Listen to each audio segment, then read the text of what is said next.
Meu nome é Sérgio.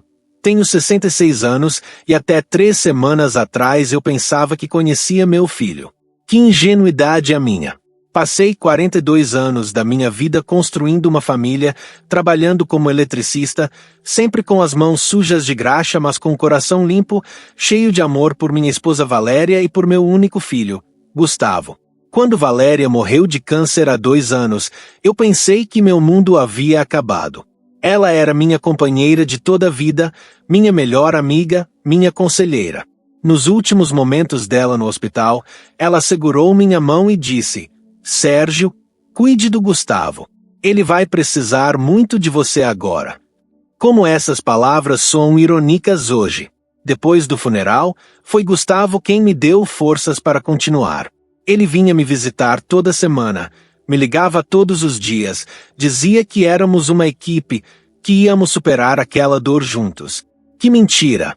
Que teatro bem ensaiado! Há 6 meses, Gustavo me apresentou Patrícia, sua namorada. Uma mulher de 28 anos, loira, sempre bem vestida, com unhas perfeitas e um sorriso que nunca chegava aos olhos. Logo de cara, ela me olhou de cima a baixo, como se eu fosse um móvel velho que precisava ser descartado. Mas eu engoli minha primeira impressão porque meu filho parecia feliz. Pai, a Patrícia é incrível. Ela me entende como ninguém. Vai ver como vocês vão se dar bem, dizia Gustavo, com aquele entusiasmo que eu não via desde a morte da mãe dele. Nas primeiras visitas, eu tentei ser gentil com ela. Oferecia café, perguntava sobre o trabalho dela. Ela dizia ser consultora de marketing, seja lá o que isso significa.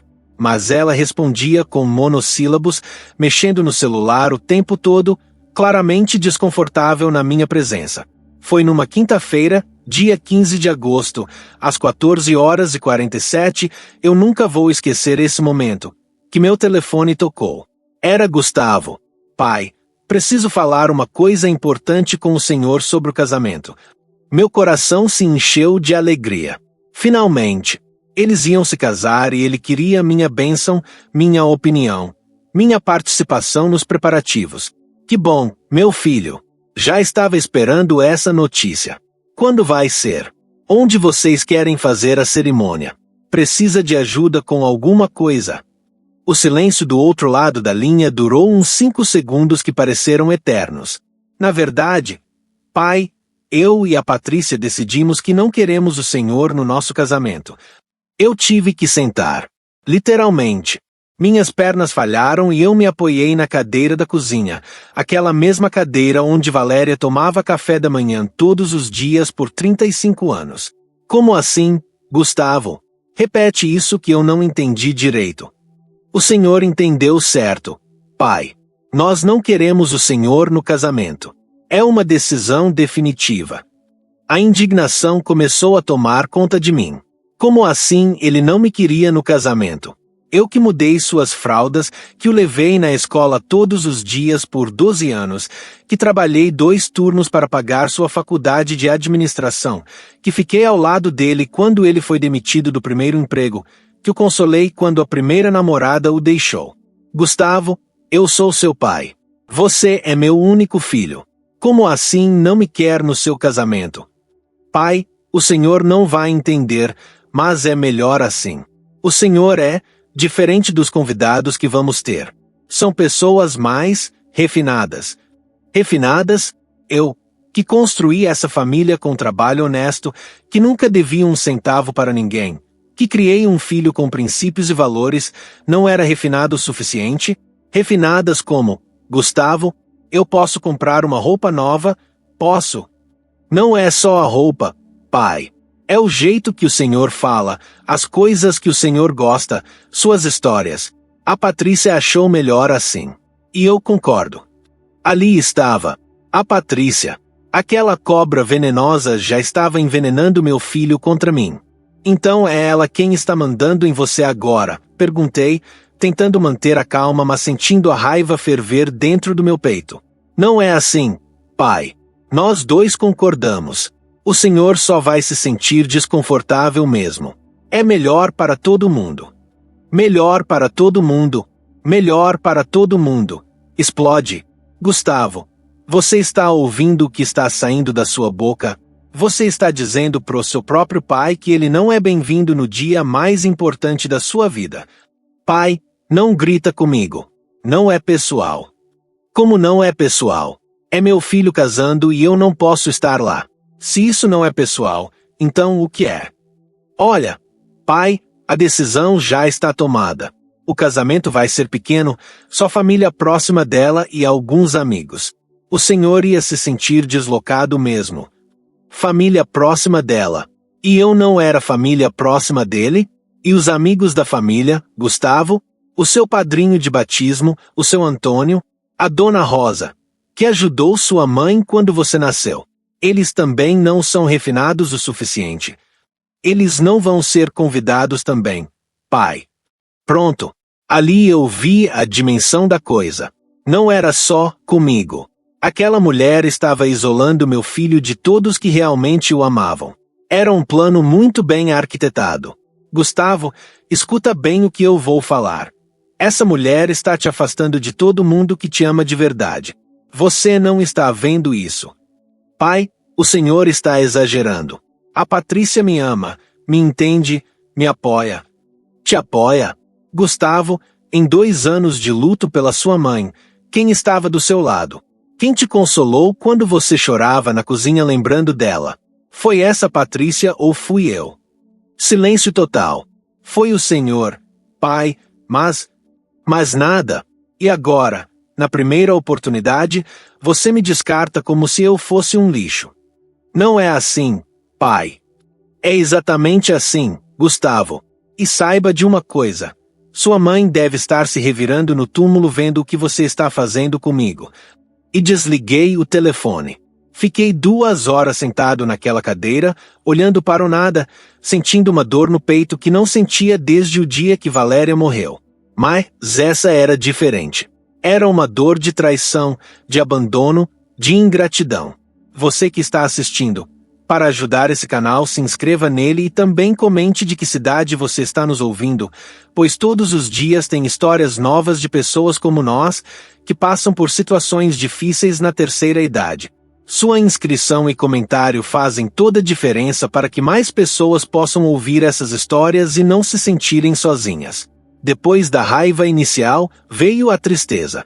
Será que eu realmente era um peso na vida do meu filho? Será que minhas histórias eram chatas mesmo? Será que meu jeito simples de ser realmente envergonhava ele? Passei 3 dias sem comer direito, só pensando naquela conversa. Foi quando algo clicou na minha cabeça. O Gustavo que eu conhecia jamais falaria assim comigo. Alguma coisa estava muito errada nessa história. Decidi agir. Com meus 66 anos e aposentadoria de eletricista, eu não tinha muito dinheiro, mas tinha o suficiente para descobrir que diabos estava acontecendo com meu filho. Procurei um detetive particular. Sim, vocês ouviram bem. Um homem de 66 anos contratando detetive para investigar o próprio filho. Mas eu precisava saber a verdade. O detetive se chamava Ricardo, um homem de uns 45 anos, discreto, que me garantiu total confidencialidade. Paguei R$1.000 adiantado, dinheiro que eu estava guardando para dar de presente de casamento pro Gustavo, e pedi para ele descobrir tudo sobre a vida da Patrícia. Seu Sérgio, disse Ricardo, em 20 anos de profissão, já vi muito filho sendo manipulado por parceiro interesseiro. Vou descobrir tudo sobre essa moça e sobre a relação deles. Uma semana depois, Ricardo me ligou. Seu Sérgio, precisa vir aqui no meu escritório. Tenho informações importantes. Cheguei lá com o coração na mão. Ricardo abriu uma pasta cheia de papéis e fotos. Seu Sérgio, senta aí que a conversa vai ser longa. E prepare-se porque o que eu descobri é pior do que imaginávamos. Primeira bomba. Patrícia não era consultora de marketing coisa nenhuma.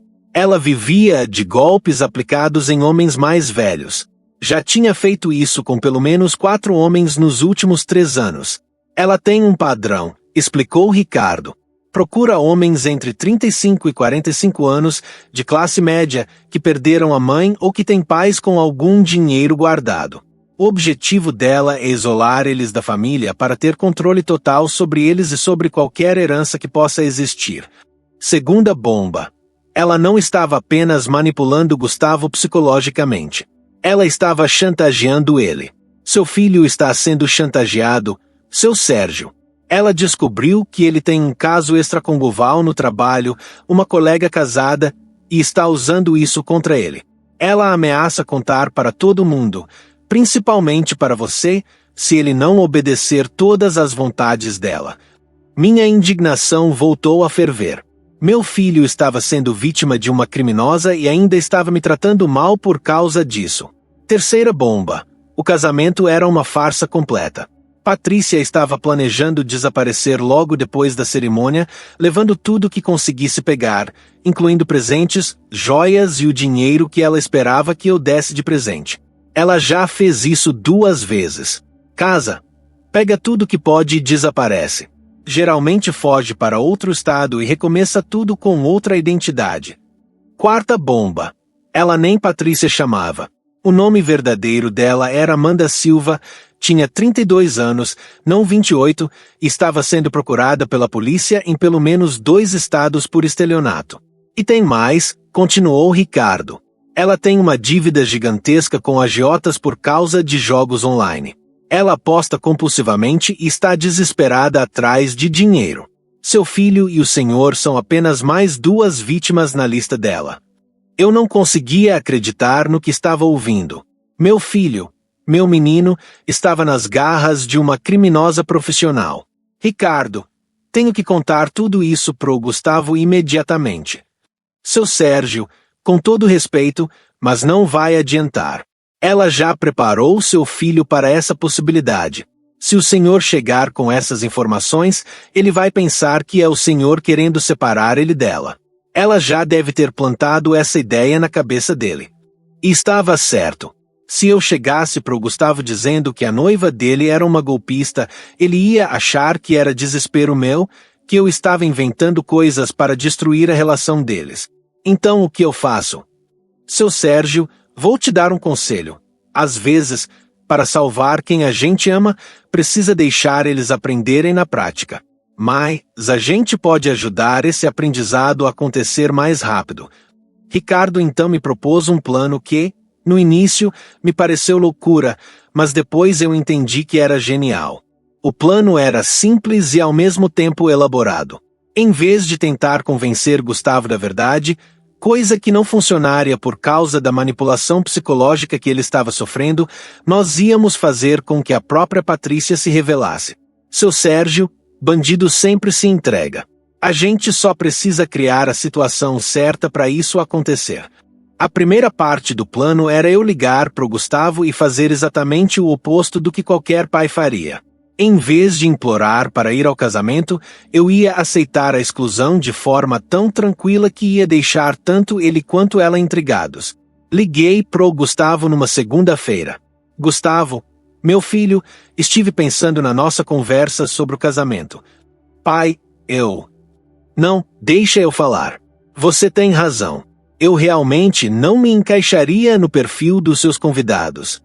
Vocês são jovens, modernos, e eu sou um homem simples, com jeito de interior. Seria injusto com vocês eu insistir em participar. Percebi que ele ficou surpreso com minha reação.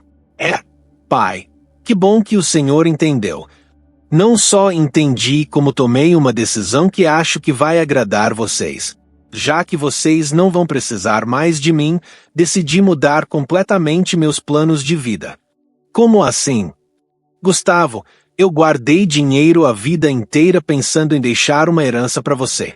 Mas se você não me quer por perto, provavelmente também não vai querer meu dinheiro. O silêncio do outro lado da linha foi revelador. Então decidi que vou gastar tudo em mim mesmo. Já contratei uma agência de viagem e vou passar 6 meses na Europa. Sempre quis conhecer a Itália, onde meu avô nasceu. Pai, mas e a herança? Que herança, Gustavo? Se você não me quer na sua vida, por que ia querer meu dinheiro? Vou aproveitar meus últimos anos viajando, conhecendo o mundo, gastando cada centavo que guardei. Mas pai, E outra coisa. Já marquei a viagem pro dia do seu casamento. Vai ser simbólico. No dia que você começa sua nova família sem mim, eu começo minha nova vida sem você. Desliguei o telefone e fiquei esperando. Ricardo havia previsto que em no máximo 2 horas ela ia aparecer. E apareceu. 1h15 depois, meu portão tocou. Era a própria Patrícia, sozinha, com aquele sorriso falso que eu já conhecia bem. Seu Sérgio, podemos conversar? Claro, Patrícia. Entre. Ela entrou e foi direto ao ponto, sem rodeios. Seu Sérgio, eu acho que houve um mal-entendido sobre o casamento. Talvez a gente possa rever essa decisão. Ali estava a confirmação de tudo que Ricardo havia descoberto. Ela não estava nem aí pro casamento ou pro Gustavo. O interesse dela era no meu dinheiro. Patrícia, não precisa. Vocês estão certos. Eu vou mesmo viajar e gastar tudo que tenho comigo mesmo. Aliás, já comprei a passagem. Não tem mais volta. O desespero nos olhos dela foi evidente. Seu Sérgio, mas o senhor não pode fazer isso. Gustavo precisa do senhor. Ele ficou muito triste com essa história toda. Mentira. Se ele tivesse ficado triste, seria ele quem estaria ali, não ela. Patrícia, vocês deixaram bem claro que não precisam de mim. Então também não precisam do meu dinheiro. Foi quando ela cometeu o primeiro erro grande. Perdeu a compostura. Seu Sérgio, o senhor não pode ser tão egoísta. Gustavo é seu único filho. O senhor tem obrigação de deixar uma herança para ele. Obrigação? Eu tinha obrigação? Mas que cara de pau.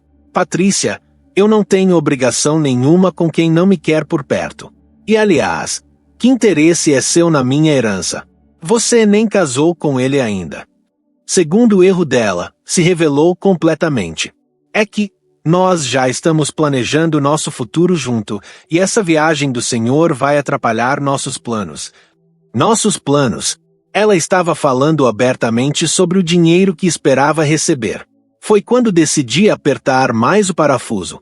Patrícia, posso fazer uma pergunta pessoal? Claro. Por que uma mulher bonita e jovem como você quer casar com meu filho?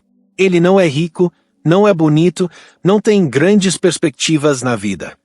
Ela caiu na armadilha como um peixe. Ah, seu Sérgio, é que eu sei que o Gustavo vai herdar uma boa quantia do senhor e a gente pode usar esse dinheiro para investir, para crescer na vida. Pronto. Ela havia confessado tudo. E eu estava gravando a conversa toda no meu celular. Entendi, Patrícia. Então seu interesse no Gustavo é financeiro. Percebendo que havia falado demais, ela tentou recuar. Não, não é isso. Eu amo o Gustavo. É só que esperava uma herança gorda, né? Seu Sérgio, o senhor está distorcendo minhas palavras. Patrícia, vou ser bem direto com você. Descobri quem você realmente é. Amanda Silva, 32 anos, procurada pela polícia por estelionato, já aplicou golpe em pelo menos 4 homens nos últimos anos. A cara dela foi um poema. Ficou branca como papel. Eu não sei do que o senhor está falando. E sei também que você está chantageando meu filho com um caso extraconjugal que ele teve. Sei que você não passa de uma golpista profissional que escolheu ele como próxima vítima. Ela se levantou, claramente desesperada. O senhor não tem como provar nada disso. Não preciso provar para você. Preciso provar pro Gustavo. E tenho todas as provas que preciso, inclusive essa conversa que acabei de gravar onde você confessa que seu interesse nele é financeiro. Ela saiu da minha casa correndo, literalmente correndo. E foi aí que soube que tinha vencido a primeira batalha. Mas a guerra ainda não havia acabado. 2 horas depois, Gustavo apareceu na minha casa, transtornado. Pai, a Patrícia sumiu. Ela pegou as coisas dela e desapareceu. Deixou só um bilhete dizendo que não pode mais casar comigo. E foi aí que começou a parte mais deliciosa da minha vingança. Gustavo estava desesperado, com os olhos vermelhos, claramente em pânico. Parte de mim sentia pena dele, mas a outra parte ainda estava ferida demais pela humilhação que ele me fez passar. Que pena, meu filho, respondi, com a voz mais neutra que consegui. Mas você não me disse que eu não era bem-vindo no seu casamento? Como posso ajudar agora? Pai, pelo amor de Deus, não é hora para isso. Ela sumiu com tudo. Levou os presentes que já tinham chegado, levou as joias que eram da avó dela, levou até o dinheiro da lua de mel. Claro que levou. Era exatamente isso que ela fazia com todas as vítimas. Gustavo, senta aí que vamos conversar como homens. Mas antes, preciso que você me responda uma coisa com toda honestidade. Ele se jogou no sofá, com a cabeça entre as mãos. Fala, pai. Por que você me humilhou daquele jeito? Porque disse que eu não era refinado o suficiente para o seu casamento. Essas palavras saíram da sua boca ou da boca dela. Gustavo ficou em silêncio por uns 2 minutos. Quando levantou a cabeça, estava chorando. Pai, ela disse que se eu não fizesse isso, ela ia contar para todo mundo sobre. Sobre o quê, Gustavo? Sobre uma coisa que eu fiz no trabalho, uma coisa que eu me arrependo muito. O caso com a colega casada. Ele me olhou como se tivesse visto um fantasma. Como o senhor sabe? Gustavo, senta direito aí que agora você vai ouvir toda a verdade sobre a mulher que você ia casar. E então contei tudo. Cada detalhe que o detetive havia descoberto. O nome verdadeiro dela, a idade real, os golpes anteriores, a procuração da polícia, as dívidas com agiotas, o plano de fugir depois do casamento. A cada revelação, Gustavo ficava mais pálido, mais chocado. Pai, isso não pode ser verdade. Gustavo, você quer ouvir a gravação da conversa que eu tive com ela hoje à tarde? Coloquei o celular no viva voz e reproduzi toda a conversa. Quando chegou na parte onde ela confessava que o interesse nele era financeiro, Gustavo começou a soluçar. Meu Deus, pai, o que eu fiz? O que eu fiz com o senhor? Você foi vítima, Gustavo. Vítima de uma criminosa profissional que sabia exatamente como manipular você. Mas pai, as coisas que eu falei pro senhor, como o senhor pode me perdoar? Ali eu senti que era hora de descer do meu pedestal e voltar a ser pai. Gustavo, você acha que um pai para de amar o filho por causa de palavras ditas sob chantagem? Você acha que eu não sabia que alguma coisa estava muito errada? O senhor sabia. Filho, eu te criei. Eu sei quando você está sendo você mesmo e quando você está representando um papel. Aquelas palavras nunca saíram do seu coração. Saíram do desespero de alguém que estava sendo manipulado. Pai, mas e agora? Ela fugiu com tudo, eu perdi o dinheiro da lua de mel, os presentes. Gustavo, ela não fugiu. Ela está escondida na casa de uma amiga aqui mesmo na cidade, esperando a poeira baixar para aplicar o próximo golpe. Como o senhor sabe? Porque enquanto você estava aqui chorando, eu estava executando a segunda parte do meu plano. Mostrei para ele as mensagens que Ricardo havia me enviado. Patrícia, ou Amanda, estava hospedada no motel na Zona Norte, esperando uns dias para pegar um ônibus para Goiás, onde já tinha uma nova vítima em vista, um viúvo de 50 anos que ela havia conhecido pela internet. Pai, temos que avisar a polícia. Já avisei, meu filho. Mas a polícia só age com flagrante ou com denúncia formal da vítima. E tecnicamente, ela ainda não roubou nada seu porque vocês não eram casados. Então ela vai sair impune. Não se eu puder evitar.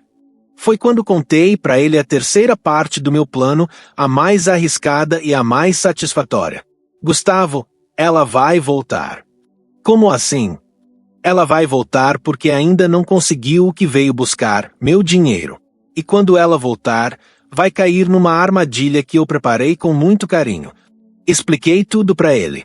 Nos próximos dias, eu ia espalhar pela vizinhança a notícia de que estava desolado com o fim do noivado, que me sentia culpado por ter causado a separação deles e que estava disposto a dar toda a minha herança pro Gustavo imediatamente, como forma de compensar o estrago que eu havia feito. Pai, mas isso é mentira. Claro que é mentira. Mas ela não sabe. E quando ela souber que o dinheiro ainda está disponível, ela vai tentar voltar. Só que desta vez, vai cair numa armadilha. A armadilha era simples. Quando ela voltasse, e ela voltaria, eu ia fingir que queria me reconciliar com ela, que estava arrependido de ter sido grosseiro e que queria dar minha bênção para o casamento junto com um presente generoso em dinheiro. Só que o dinheiro vai ser falso, Gustavo. E quando ela tentar usar ou depositar, vai ser presa em flagrante. Pai, isso é legal. É perfeitamente legal. Ela que vai tentar usar dinheiro falso. Eu só vou estar testando a honestidade dela. Não demorou 3 dias. Como previsto, Patrícia apareceu na minha porta numa quarta-feira à noite, com cara de quem tinha chorado muito e uma história pronta sobre como ela havia pensado melhor sobre tudo. Seu Sérgio, eu cometi um erro terrível. Eu amo o Gustavo de verdade e quero me casar com ele. Será que podemos esquecer aquela conversa ruim que tivemos? Dessa vez, Gustavo estava escondido no quarto, ouvindo tudo, enquanto eu representava o papel de pai arrependido. Patrícia, minha filha, eu que peço desculpas. Fui um velho teimoso e quase destruí a felicidade do meu filho. Que bom que o senhor entendeu. Entendi sim. E para mostrar que estou falando sério, quero dar um presente de casamento para vocês. Os olhos dela brilharam como os de uma cobra vendo um rato. Ah, seu Sérgio, não precisa. Precisa sim. Gustavo é meu único filho, e vocês merecem começar a vida com uma boa reserva financeira. Mostrei para ela um envelope com 50 mil reais, obviamente falsos, mas perfeitamente imitados. Seu Sérgio, mas isso é muito dinheiro. É só o começo, minha querida. Depois do casamento, vou transferir mais 100 mil para a conta de vocês. A ganância nos olhos dela era tão evidente que até dava nojo. Seu Sérgio, o senhor é muito generoso. Vou ligar pro Gustavo agora mesmo para contar a boa notícia. Não precisa ligar não, querida. Ele já sabe de tudo. Foi quando Gustavo saiu do quarto, mas não com cara de felicidade. Com cara de nojo total. Patrícia, ou melhor, Amanda, você caiu direitinho na armadilha. A cara dela foi um poema. Em 2 segundos, ela entendeu que havia sido enganada. Vocês armaram tudo isso. Armamos sim, respondi. Do mesmo jeito que você armou para roubar meu filho. Eu não roubei nada. Eu amo Gustavo. Amanda, disse Gustavo, para de mentir. A gente já sabe de tudo. Seus nomes falsos, seus golpes anteriores, suas dívidas, tudo. Foi quando ela cometeu o erro final. Em vez de tentar se explicar ou pedir desculpas, partiu pro ataque. Vocês acham que são muito espertos, né? Mas eu já peguei o que eu queria. O que você quis dizer com isso? Perguntei. Eu já transferi 10 mil reais da conta do Gustavo pros meus credores. E fiz isso usando o celular dele, com a senha que ele me deu. Pronto. Ela havia confessado o crime na nossa frente. Roubo mediante fraude eletrônica. Amanda, disse Gustavo, você acabou de confessar um crime. E a gente gravou tudo. A polícia chegou 15 minutos depois. Ricardo havia orientado tudo certinho. Assim que ela confessasse qualquer crime, era só chamar a polícia que ela seria presa em flagrante. Quando a polícia levou Amanda algemada, eu e Gustavo ficamos na varanda, olhando a viatura desaparecer na esquina. Pai, como o senhor conseguiu prever tudo isso? Gustavo, quando a gente vive 66 anos, a gente aprende a reconhecer pessoas falsas.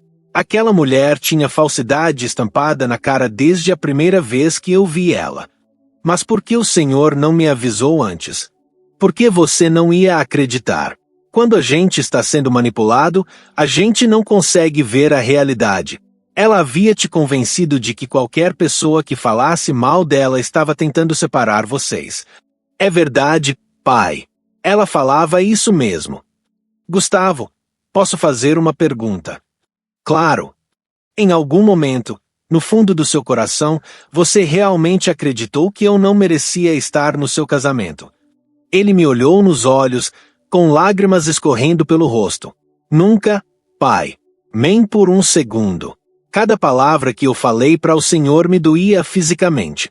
Mas ela disse que se eu não fizesse isso, ela ia destruir minha vida, ia contar sobre o caso para todo mundo, ia me fazer perder o emprego. E por que você não me contou a verdade desde o início? Porque eu tinha vergonha, pai. Vergonha de ter traído a confiança da empresa, vergonha de ter me envolvido com uma mulher casada, vergonha de estar sendo chantageado.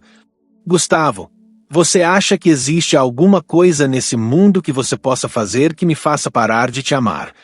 Não sei, pai. Não existe, meu filho. Não existe.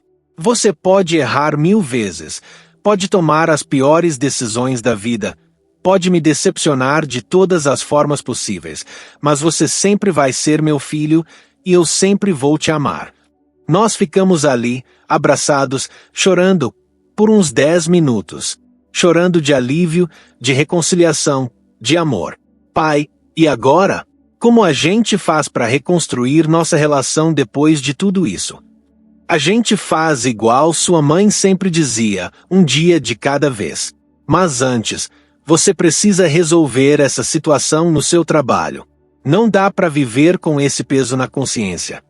No dia seguinte, Gustavo foi na empresa e contou tudo pro chefe. Confessou o caso, pediu desculpas, se dispôs a ser demitido se fosse necessário.